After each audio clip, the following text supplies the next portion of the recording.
Over 140 cases of COVID-19 among students and staff. How SU is responding. And the county is also facing a spike in cases. Mayor Ben Walsh taking measures to stop the spread. Governor Cuomo warning New Yorkers that cases across the state will rise heading into the winter. See how his new plan is marking counties based on their counts. All that and more coming up on Mornings on the Hill.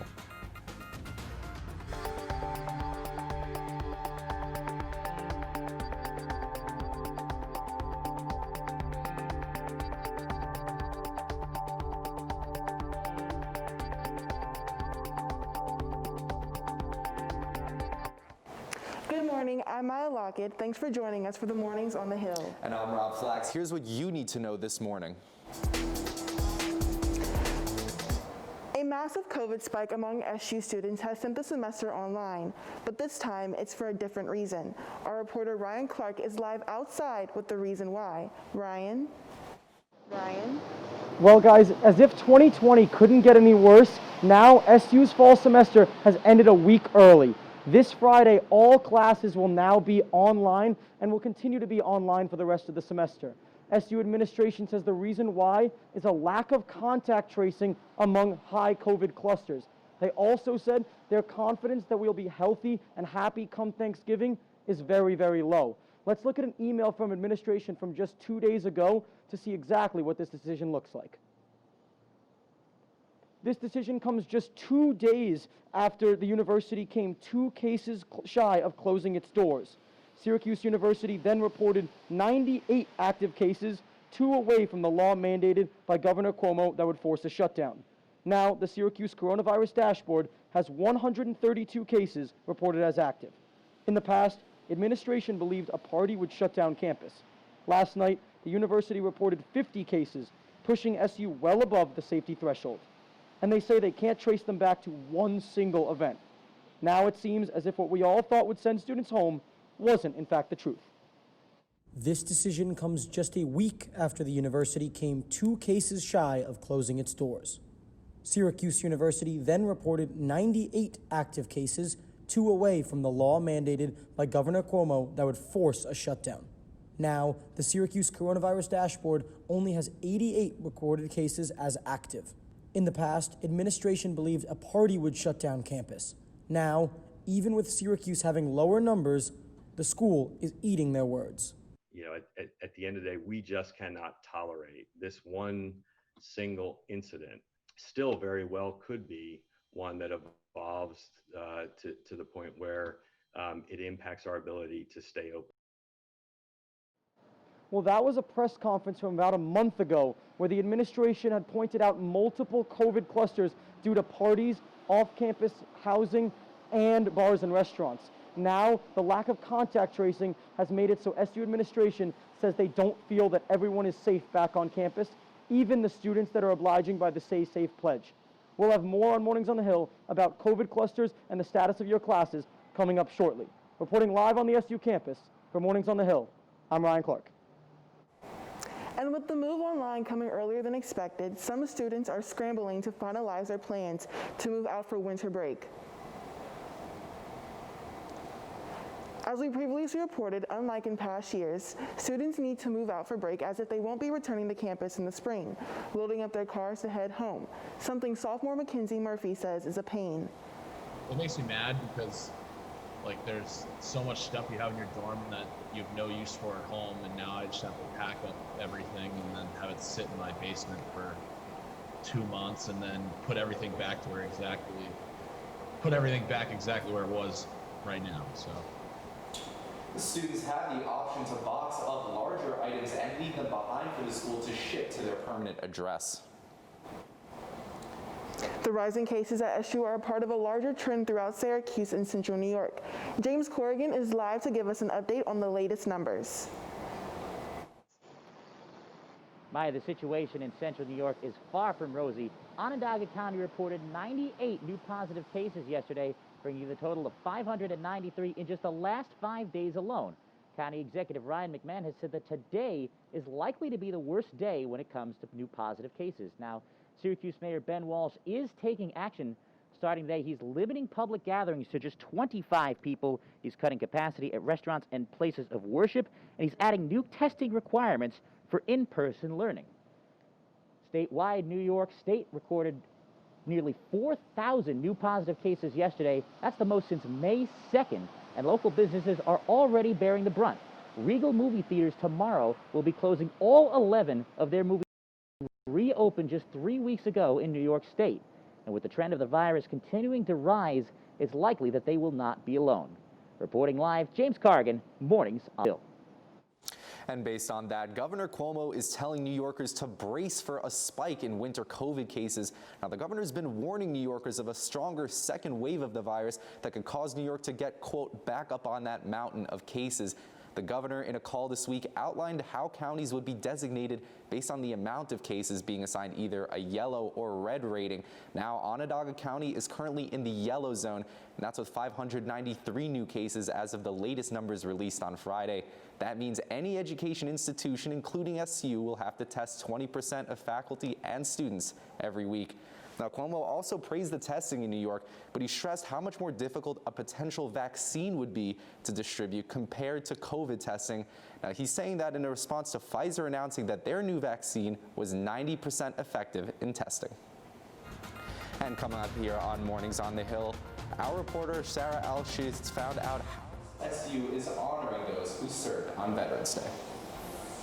Also coming up, a look at your weather, and it's looking just a little wet outside. Stay with us for those stories and much more here on Mornings on the Hill. Time to check your weather for today. Sierra Ryder is live out to tell us what to expect. Sierra, is still raining out there? Hey Maya, well, good morning on this Veterans Day. Yes, it is still raining out here. It's definitely a wet one, but it's also a little bit warm. So if you're heading out for some Veterans Day plans or work or school, definitely bring that umbrella and that rain jacket, but don't wear too many layers because again, it's a little bit warmer than normal. So let's look at that forecast. Taking a look at the hourly forecast, the temperatures are still pretty warm for this time of year. Nothing compared to the past two record-breaking days that we had. But if you look to later in the day and night, those temperatures are starting to dip back down from the 60s to the 50s.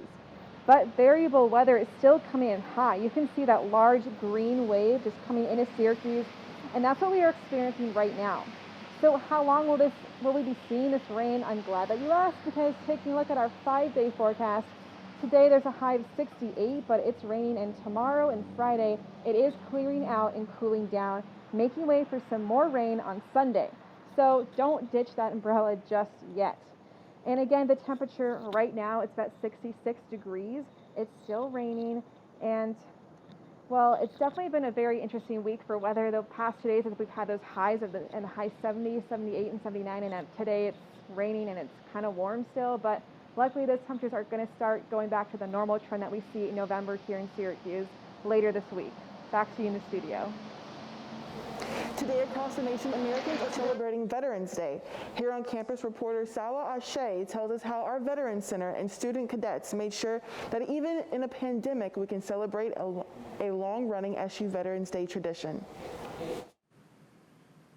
Hi guys, yes, I'm actually inside the SU Veterans Center, where we actually have the longest consecutively running Army ROTC program in the nation. But this long running program is not the only thing that's going to be running today. It's really important to take that special day to honor those who have served our nation, both our veterans as well as their family members who have, served by their side. Here on campus, the Office of Veteran and Military Affairs at SU celebrates Veterans Day with a 5K run. But like a lot this year, it's going to look a little different. Today's Veterans Day Fun Run is virtual, but actually with this change, more people can lace up their running shoes. We have alum who are possibly even deployed or in other countries who can still participate virtually. And so we have this great virtual map that'll have little S's all over the map, and I'm hoping all over the world. To join, you must first register at Q's Community, then create a participant profile in DM Life where you can join a team based on the different branches of service. Kathleen Edwards is an ROTC cadet at SU who helped set up this year's fun run. She says celebrating Veterans Day is personal for her. Although obviously I don't know every veteran out there, I understand part of what they're going through. And so I think taking the time to honor that sacrifice that only 1% of Americans take on is important. Hannah McNabb is another SU ROTC cadet who helped with the virtual fun run. She says this day couldn't have come sooner. We've been planning it for probably going on about 3 months now, so I'm happy that it's finally happening.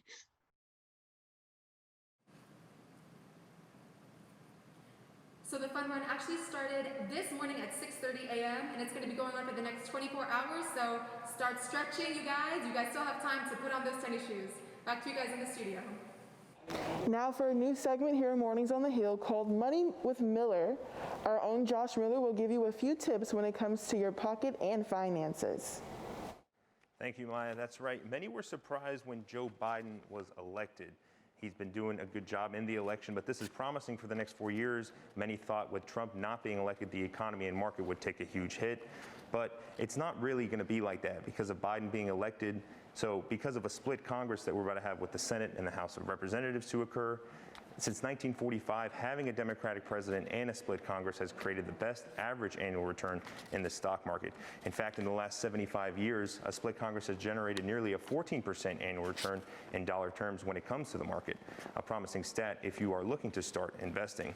Sticking with the stock market, recent announcement from Pfizer stating about a 90% rate with the success of a vaccine. A lot of stay-at-home stocks like Netflix, Zoom, and Amazon took big hits the other day. The market is starting to shift now, so look for airline and oil stocks to now be on the uptrend. Stocks like ExxonMobil, Chevron, American Airlines, and Southwest Airlines are good stocks to pay attention to that pay good dividends. And with a vaccine, hopefully we'll see these sectors start to take off. New data shows Syracuse ranks 18th on the national poverty list. That's why it is no surprise as to the number of children who need beds. I talked with a Syracuse professor about how he is helping providing beds for the children of Syracuse. The need here is pretty high. Estimated need Syracuse is between 4,000 and 5,000 beds. 4,000 and 5,000 kids don't have beds. Sleep in Heavenly Peace is a national organization that was founded in Twin Falls, Idaho. We build beds with community help for kids who are in our local area and deliver the beds to the kids for free, including mattresses, bedding, pillows, and blankets. Out of 240 Sleep in Heavenly Pieces nationwide, Syracuse is one of the most demanding.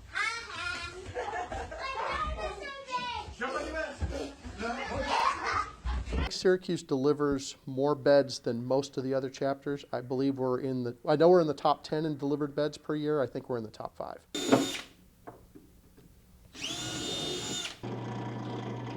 We're delivering about 750 beds a year. On Woodworking Wednesday, Sleep in Heavenly Peace is able to put out 25 beds in about 2.5 hours. It's amazing. You walk into a kid's house and often you'll walk in, there's nothing in the room at all. And we walk in, the kids are all excited. Oh, you happy my new bed is here? It's a dream come true. This is your bed, buddy. Are you excited? Yay! This is going to last you a long time. Some kids sleep in piles of clothes on the floor. Sometimes they're on an air mattress, a couch. Sometimes they're 3 or 4 to a bed. We're filling 2 needs. We're filling the needs for the kids who need beds, but we're also filling the need for people in Syracuse who want to give back to the community but aren't sure how to help. And calling all jazz music fans, Syracuse University has partnered with CNY Jazz for some virtual concerts. Our Sierra Ryder is live to tell us how you can listen along. Sierra, how can we get a listen? Hey Rob, well, going to a concert and listening to live music with your friends might seem like a distant memory from the past. Well, I'm here to tell you that CNY Jazz has you covered for a virtual option. The CNY Jazz has been partnering with Syracuse University to provide live, yes live, jazz music to SYR students and faculty. There's a new artist featured every week, and if you don't like jazz, well, don't worry because these genres reach far beyond just jazz music. I spoke with a Syracuse alum and executive director of CNY Jazz about this weekly music fix.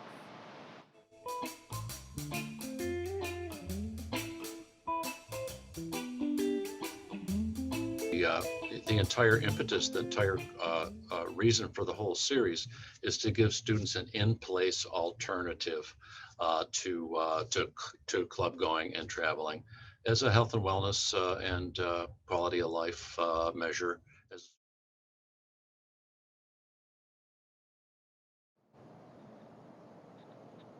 Well, wasn't that some soothing jazz music, you guys?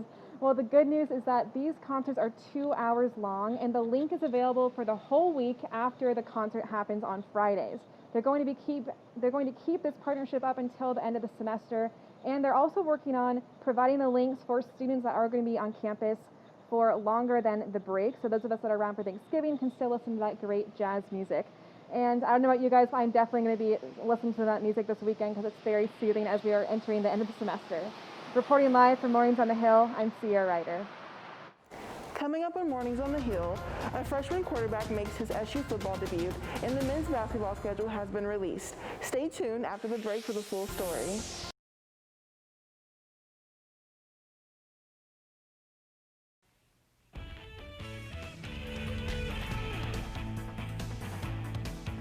Today is Thursday, October 29th, and this is Citrus TV Now.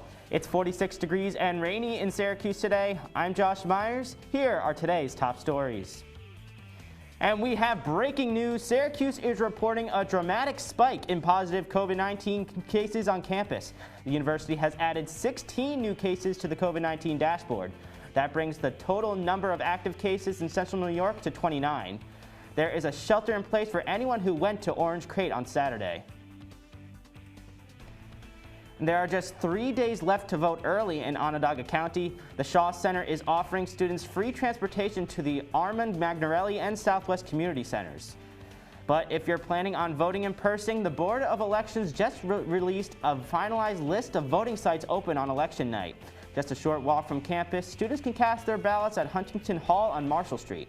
Off-campus residents could head to the Spiritual Renewal Center on Lancaster Avenue, and for South Campus voters, the Drumlins Country Club is also available for students to cast their ballots. And new visitor restrictions are in place at Upstate University after an uptick in COVID-19 cases. Visits will be allowed for emergencies, but most others will be restricted. The cancer and outpatient centers are only allowing essential visitors. A max of 2 visitors over the age of 18 are allowed to see patients at the Golisano Children's Hospital. And coming up on News Live at 6, Citrus TV reporter Walker Simmons breaks down why so many people are voting early in Onondaga County. And that's all the time we have for you on Citrus TV Now. For more of the latest, follow us on Twitter at Citrus TV News or follow us on our website at citrustv.com. I'm Josh Myers. Have a good night, Syracuse.